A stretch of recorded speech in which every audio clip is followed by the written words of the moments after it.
Every artist on the internet is telling you to use references when you're drawing digital artwork, but you don't know how to add it in your canvas while you're drawing. If that's the case, you're on the right video, because in today's video we'll be discussing how you can add references in Krita coming up. But before starting off with the video, I just want to mention that my own art Discord server is now up and running.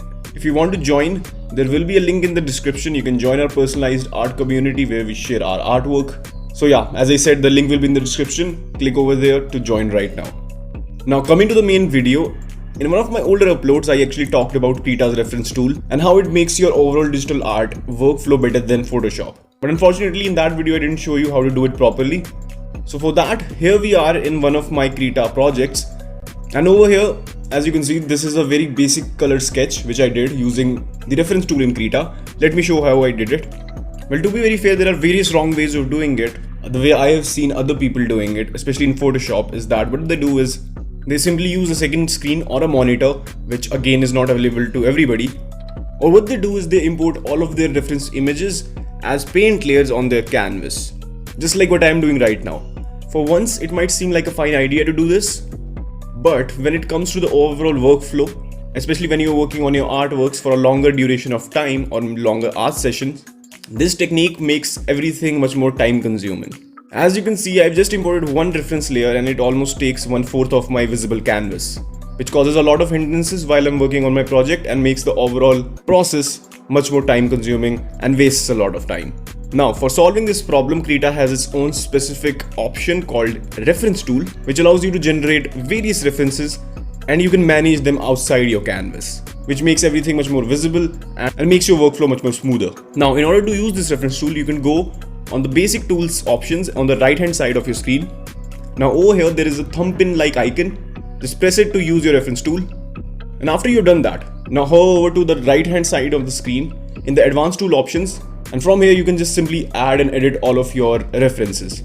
As I said, for adding the reference images, press this plus like icon over here and browse through all of your files, whichever file or folder has your reference image.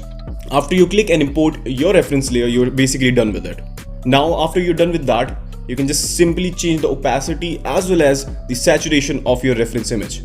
If I change the opacity, you can see it increases and decreases. So changing the saturation won't affect it because, as I said, it's black and white. But if you use a colored image, you can see the difference.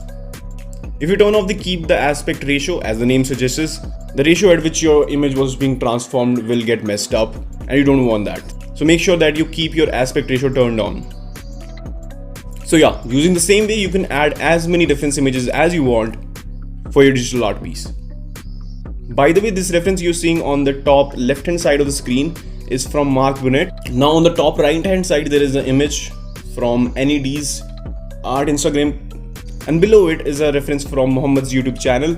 If you want to check it out, especially if you're interested in digital art coloring and all that kind of related stuff.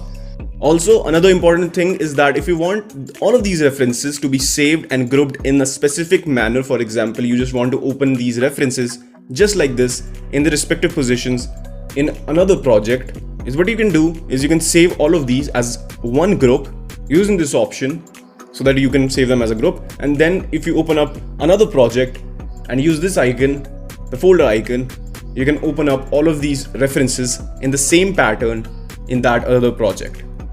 I hope that makes sense. If you do it yourself, it will make sense. And saving your references like this really helps and save you a lot of time. So yeah, this was it for today's video.